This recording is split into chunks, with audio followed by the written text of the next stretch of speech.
این جانیا اومد خوابان شاویه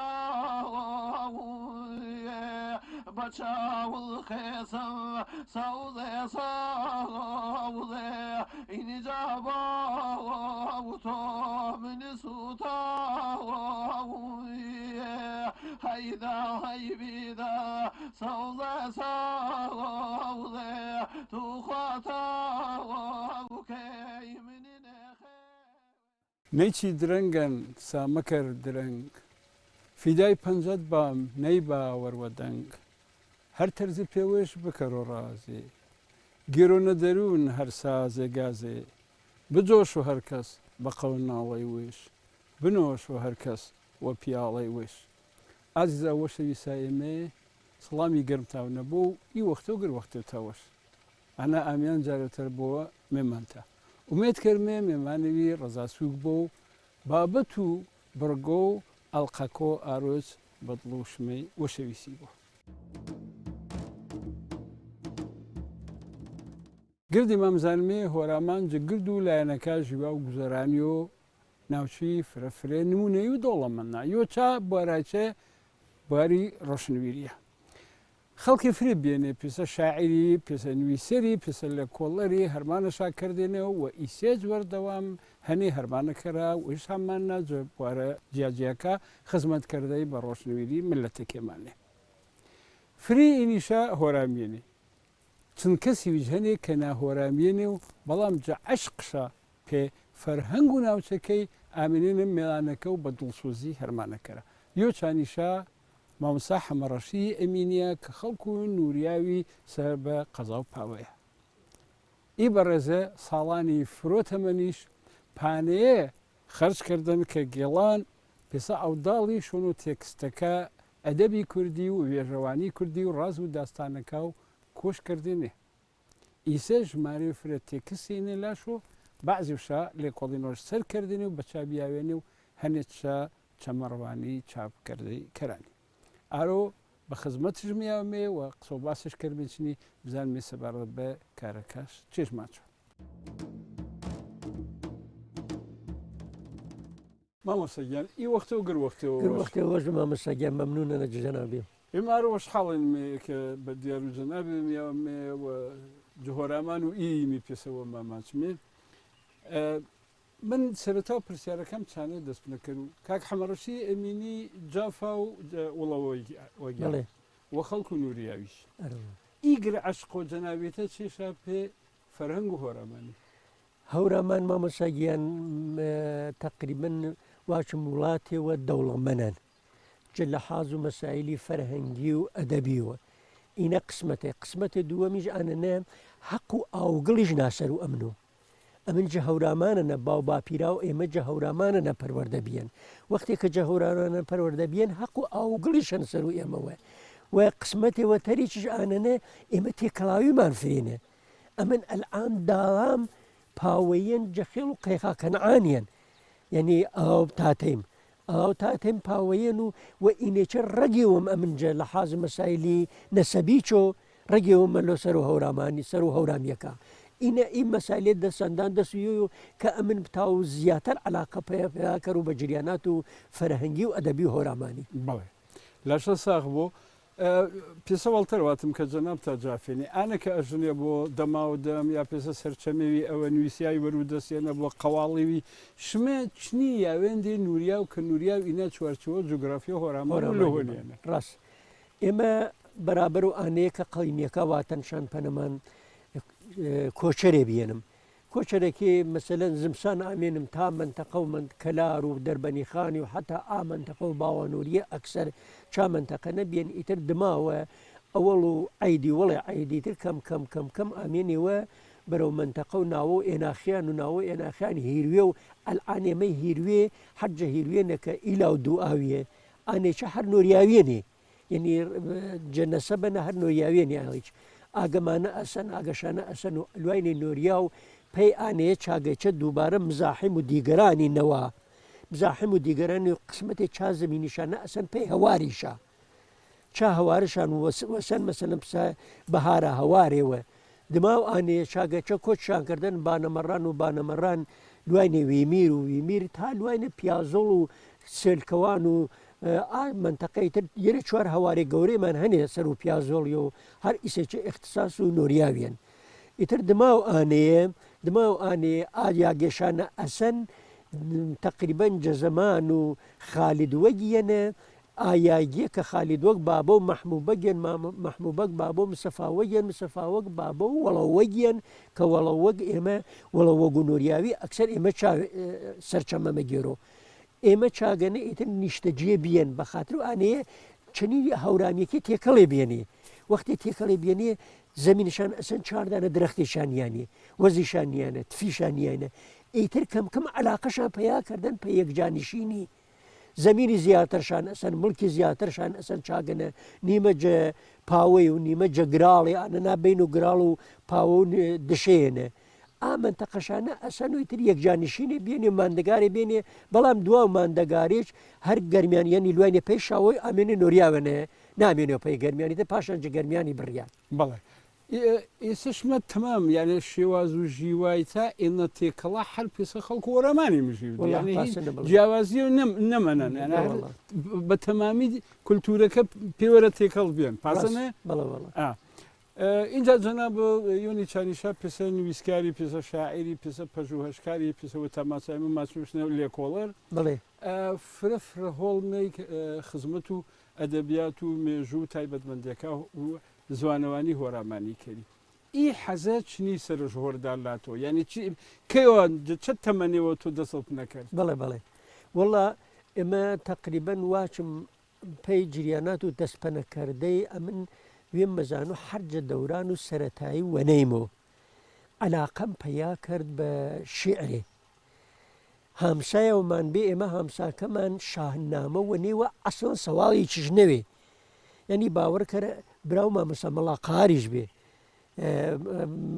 خاڵۆ ساڵش بنەواچێمێ یانەمان ڕوبەڕوو بێ ئیتر هەرچی شەوە نیشێرە چەوەسۆ وەراوەر و یانەکەیمانۆ دە دوانزە نەفرێ جێم بێنێ و دەست کردێ شاهنامەوەنەی ئیتر منیش علاقەم پەیا کرد بە شێعرێ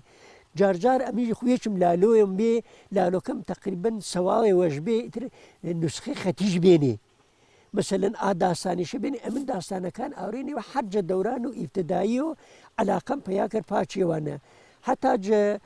کلاس و 56 بێنایسە پارچە شعرێوە منەن پارچە شعری نوێ ئازەمانەیە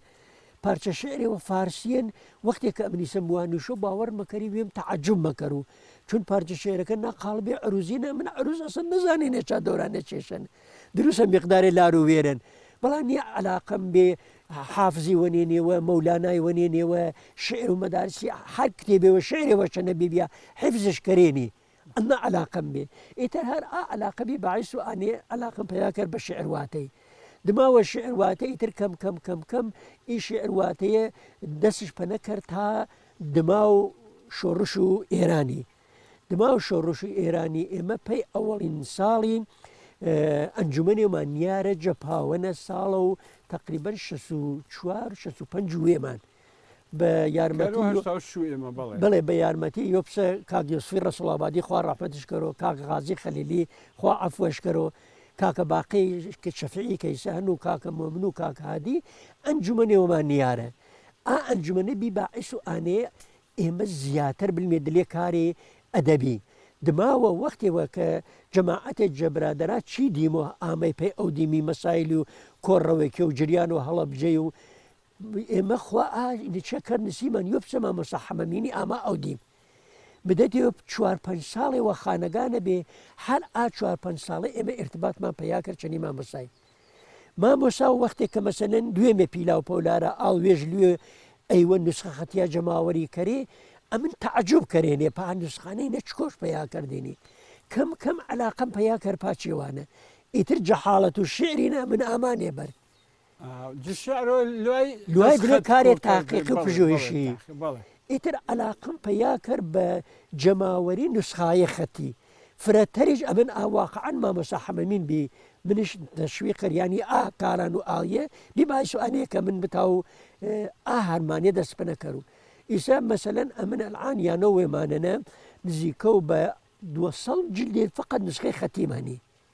ئینە چێش بێ بنەڕەتێەوەی بێ پێی کارکردەی و پێی هەنگام هۆرگرتەی جێبوارێ ئەدەبی کۆنیەنە جا ئەنێک جەنابی چ مەزانین ئا نوسخە خەتی ئەکسەر ئەدەبیەنێ ئەکسەر شعرێنێ ئەدەبیاتە نەقاڵ بوو ئەدەبیاتی ئەلبەتە نوسخەیشمانە هەنێ جەبارە و مەسایلی ئێعتقادی و ئاینی و قورعانی و ئێریشانە ئەمن چون بوعدی قورعانیەکە کەمی زەعیف بێ لاواز بێنێ جە عەرەبیەنە فرە نەلانێ دەور و ئایشانەدە فقط دەور و شعرەکانی لێنی ئێستا الحەمدوللا کارم کردن سەروانیشان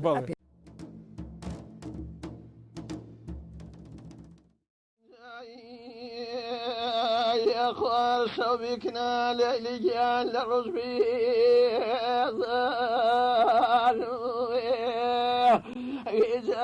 چونکەم خواڵێکنە لەلی گیانی نشکێکار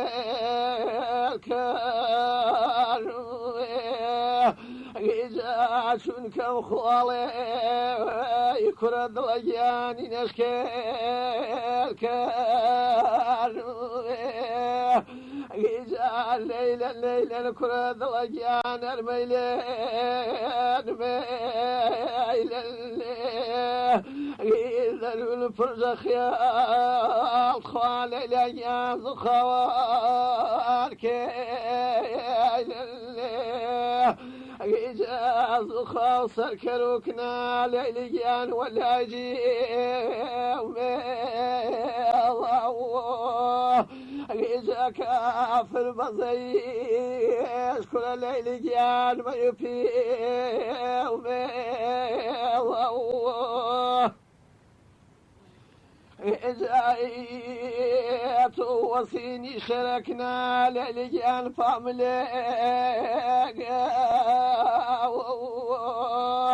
إذا مكشم بداداش كل الرفيقيان واتشلي إذا مكشم بداداش أغلى لجان واتشلي إذا خمسني كيك نام درجان سربني إذا فيكيش كيلي وك نام درجان ويذا إذا ميلك مزارة وادخل لجان باوري إذا ناسي سلكت خال لا شيء في إذا صرنا راسي خال لجان كرني أمتي فإذا إذا من مجنونك كنا رفيقيا توكلين بليلة إذا من الصوان والممكنة ليلي العضوي إذا سوز الفكر الروح خام دريان مضوي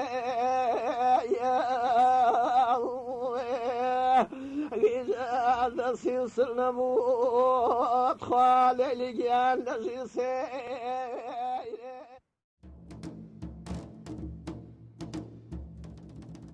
هەر گڵۆپی قسەکە وەڵی چێ هێنەوە فکرشی کە باس و ناوچەکە جوگرافیاتە کرد کە شعرشنەوەچێنێ من ماچوو شەپنە ئەدەبی گۆران یانە شعر بە زبان و گۆرانی بەڵێ کە ماچوشنە هۆرامی بەڕاستی وەک کتێب ماسە نوویستن منتخۆ هۆشاری نەوە کە زیاتر جووی شاعراشنە بێنە فکرشی خۆی بیجار و هۆشاری بنەوە ئاگەی تقریبا ڕاستە هەمسنوورێنێ بەڵام وش هۆشار بە تایبەتی هەن بڵێ نسخەم هەن گەرز هەن نسخەیە کامڵم هەن پێی ئانەیچێ منتەقار من بۆ پێی خۆاتم بیجار کولەن ئەلانم بلمە منتەقە و هەر پشکۆ ئیلامی دەور 50 شاعرێمان هەنێ چاگەنە ئەرە وەڵڵا ڕاست فەرمان کۆ ئا بەرهەماتە کە تا ئیسە وەڵاڵ کردێنێ هەم پێسە شعرێ هەم پێسە تحقیقاتی لێکۆڵینەوەی یاوێنە چند بەرهەمێ وڵا مامۆستاگیان لەعانە من نزیکە و 45 دانە بەرهەمێم نوویستێنێ چی 45 نزیک و 20 دانێشان تاژە چاپێ بێنێ بیزانێ چاپێ بێنێ بەقیە منێنێ ئیتر مقداری وێڵ مەزانیم جریانات و بازار و کتێبی نییەن و مقدارێ چەودیمیش پێی ئێمە چاپ و چاپەمەنی مقدارێ خەرج بۆ متاسفانە کەسێ وەیج نییەن مەسەلەن ئینسان ئێمە مدەتێەوە چی دیم واقعان یۆپسە مەڵبەنی ڕۆشنبیری یۆپسە ئاکادمیا و کوردی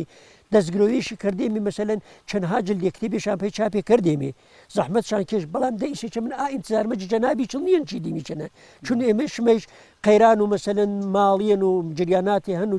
کوردستاناتەوە ئیتر مەتاوە من واچ و ڕووبوز و مامەسایە بگیان تۆ چ کتێبی بە پێی چاپکەرە وڵی دیارە ئێمەش کۆمەڵی خەڵکی بێنێ کە یاردی شادێن پێنمونە ئێمە شانامەکەما سەر و خەرج و بێرە وڵام چەند مەمنون شەنە دیوانی میرزاڵ قارەکەر سەر و خەرج و وێما بێوە هەرمانی تەرش کریێنێ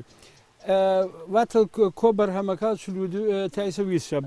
ینی ویسودوێ بەرهەمێتەرنای دلی کامپیوتەرەکەی چاپکردەی کەرا تەمەندرش بیشەڵا بتاویە هەم دەرفەتوێت بێزیۆ هەم خەڵکی تریش هەمکاری کەرەوە ئەگەر گردیش نەبات چەند دانێ و تەرچاپ بەرهەمە گناوەروچەم و خەڵکی بەرهەمی کامێنێ یانێ متاوی بەرهەمەکەی ئانێ زیاتر منزومە ئەدەبیەکێنێ مەسەلەن یوچا منزومانە منزومە و جەنگ و خاوەرانیان جەنگ و خاوەرانی جەنگی و ئەفسانەیەن جەنگی و ئەفسانەیەن بین و ئیمام و عەلی و منتەقە و خاوەرانی ئینە بە ئەدەبیات و هەورامانیان ئەدەبیات و هەورامیان تقریبەن ئەمن کە ئەلعان چاوینم کرد تایبم کردن نزیکە و 400 لە پەڕێ ئاچوارن ئاچوارن ئیتر بە تقریبەنی نیشکەری 500 سەحفەی بەرمەی یۆشان مەسەلەن جەنگ نادر و تۆپاڵن نادرنامە ئینەکە و ئەڵماسخانیان یۆشان مەسەلەن خەسرە و شیرینەکە و ئەڵماسخانن ئیسەمە غێلە خەسرە و شیرینەکە و خانای قوبادی خەسرە و شیرین و ئەڵماسخانی ماهەن هەر فرەت زەریفتەرە جە خەسرە و شیرینەکە دەنیمارک ئاردن مۆهن شاید بەڵە حەت جەنابەش ئینسانێ فعالە نیانەتە ئانەمە بازنویسی کردن و ئاماڵە و چاپیان محەممەد حەنیفەن دیوان و یۆچها دیوانەنە کە بەڕاستی فرا علاقەم هەن ئەمکانشان چی مدەتی چەنە چاپ بۆ دیوان و شێخ مستەفای تەختەیەن دیوانی شێخ مستەفای تەختەی مامۆستاگیان نزیکە و 500 ساڵی چیوەڵی باوەڕم پە نەکەرە ینی وەختێک کە من دیوانی شێخ مستەفای موانونەوە دەقیقەن مەزانوی یۆپسە بێسارانی یۆپسە مەولەوی سەر و مامۆسا شێخ مستەفای تەختەوە بێنێ پا شاعر ئیسفاڵەشان وەرگرتن کامڵەن ئانە یۆ مەسەلەن ئەسڵەن هەر ئانەکە ئەرزم کردی مەسەلەن دیوان و وەلی دێوانەی وەلی دێوانەی ئەمن خێرە زانەیە کە چاپێ کریانێ ئەلعان نزیکە و 50 قەت عەشێرم دەستکەوتێنی ئێڕایە چشەنە سەر و کۆمەڵی خەڵکێ کە هەرچی بۆ ئایا شارەزایی بۆ یان ناشارەزایی ماچە وەلی دێوانێ سەیەنە نییە ئەنە ئەسڵ بەگەر مامەسا مەولەوی ئەباسن مەکەرەوە مەگەر مەلایە ئینێ جەباری باسن مەکەن نە بابەگیان ئانە ڕێوە هیچەنە من مەقەدەمەکەن ئاودەنم سەلیمی تەختەی باسش مەکەرەوە کۆڵی بەڵێ بەڵە حتا خودم نامەسا پیرەمەردی مەگەر باسن مەکەرەوە ئانە کەسانێوە نێگەرەکشانە چێوەکەی نکەرا ئانە مەکردن ئین و وەلی دێوانێم کردن ئین و میرزا شەفیعی کولیاییم جەماوەری کردن کە بەڕاستی شاعرە باقان باش ئەوجو ئەدەبیاتێن هەنووس تا ئیستا منابعەکانەوە واچەنی شعری فلانە کەسی هیچ من بە ئێوەشتاژە چاپ نەکرێن گەورەترین شاعرە شاعری فرەمان هەنێ کابرایەمان هەن باوەڕکەرە نامەنتەقە و کامێرانیێنە محەممەدی کۆرەدەرەی محەممەدی کۆرەدەرەی یعنی شاعرەوەن ئەسڵەن ماچان مەسەلەن 20 ساڵی چیوەڵی تەرەفدارە و جووتیاری تەرەفدارا و فەلاحی پەیابێن ئاڵ 200 ساڵێ چیوەڵی تەرەفداریش کردن جە فەلاحە جە جووتیارە بەچەند ماچۆ ئاوات و خی من دوێ جیتێ گاوێن بیانێ و ئیتر نەوایەنە چیر و نەزەر و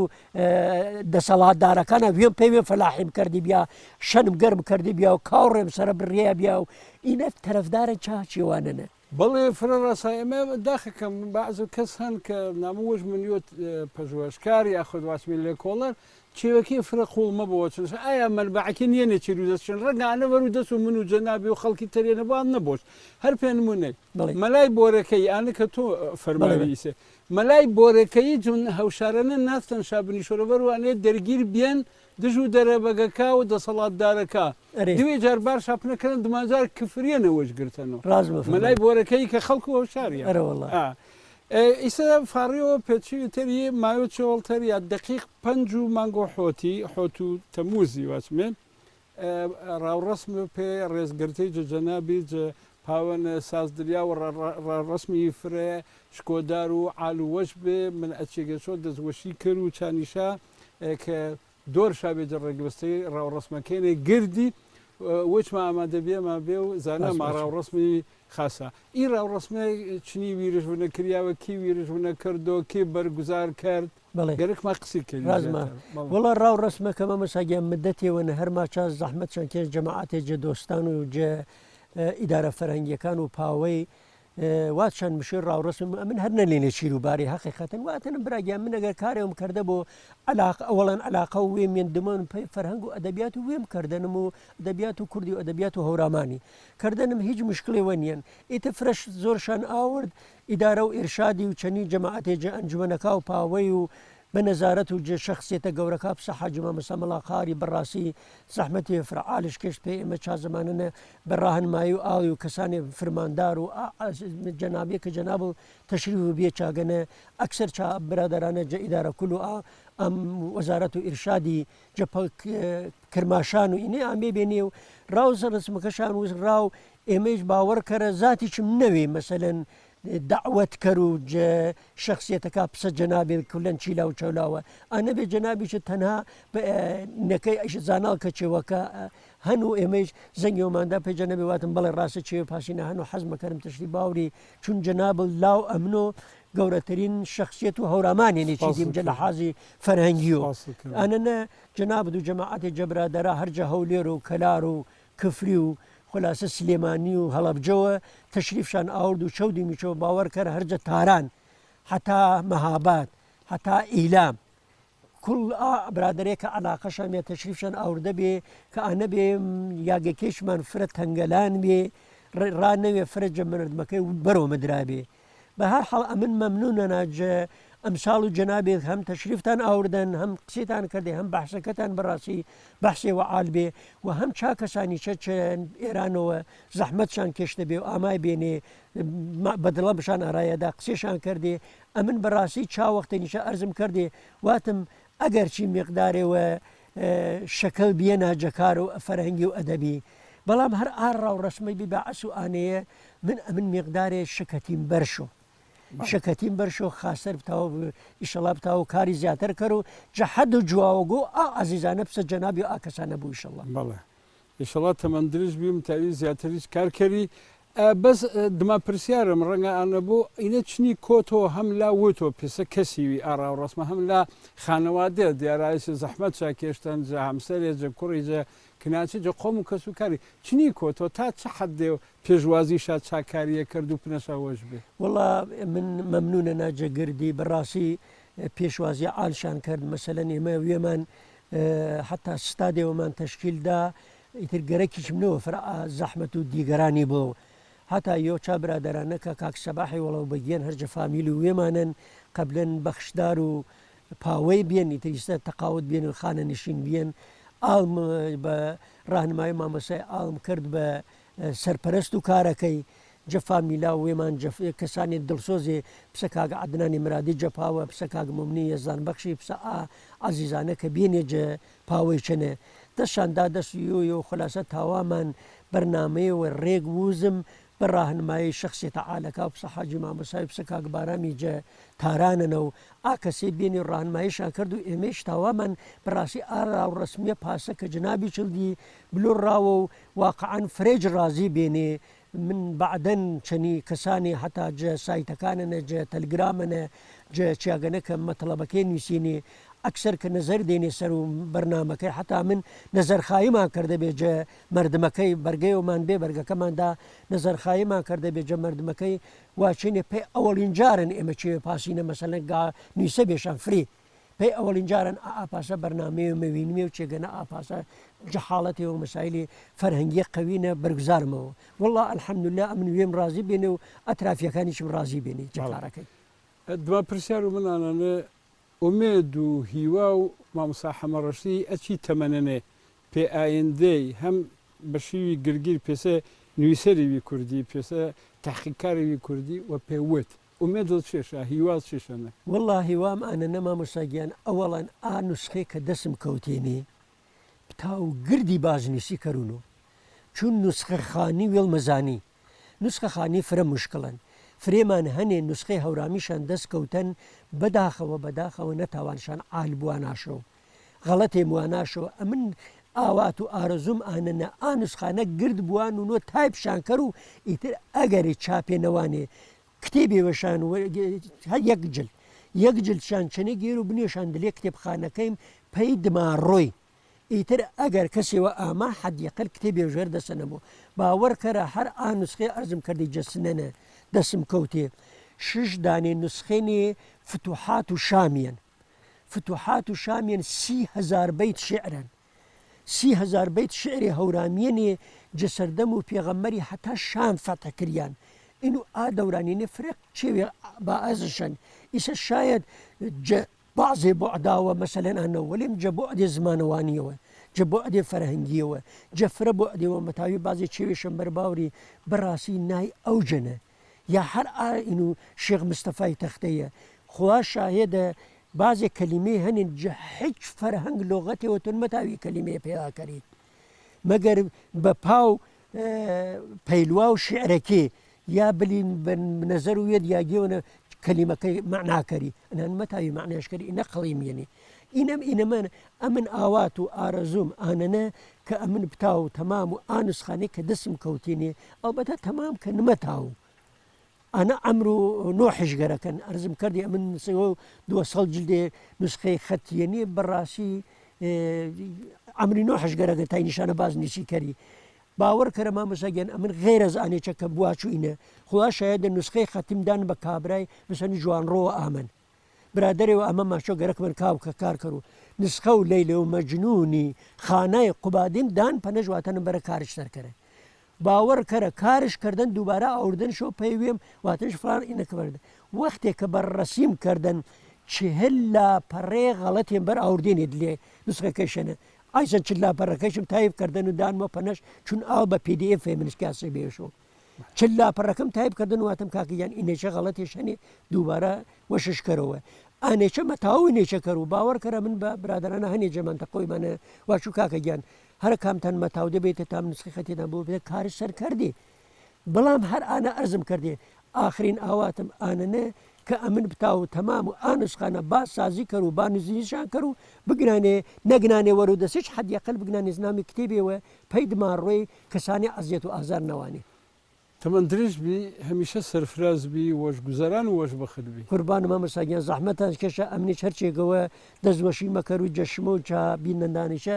ئەگەرچی ئەمکانیشە نەمە فرەم سەلەت نەوە سەر و هەر پاسە جەناب و فەرمای سەر و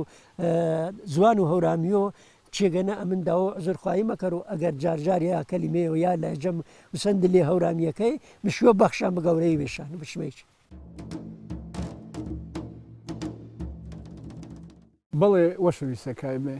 ئەمە بەرنمەکەی وەختش دایمێ قسە و باسمان کرد ئیتر چێنە مشوی وتری بازمێتیە هەتا جارێتر بە دیارتامیامێ یانە تا هەمیشە ئاوا و هەروەش گوزەرانی بیدە اینی جانیا اومد خوابان شاویه بچاول خیسم سوزه اینی جابا و تو منی سوتاویه هیدا هیبیدا سوزه تو خواتا وكي من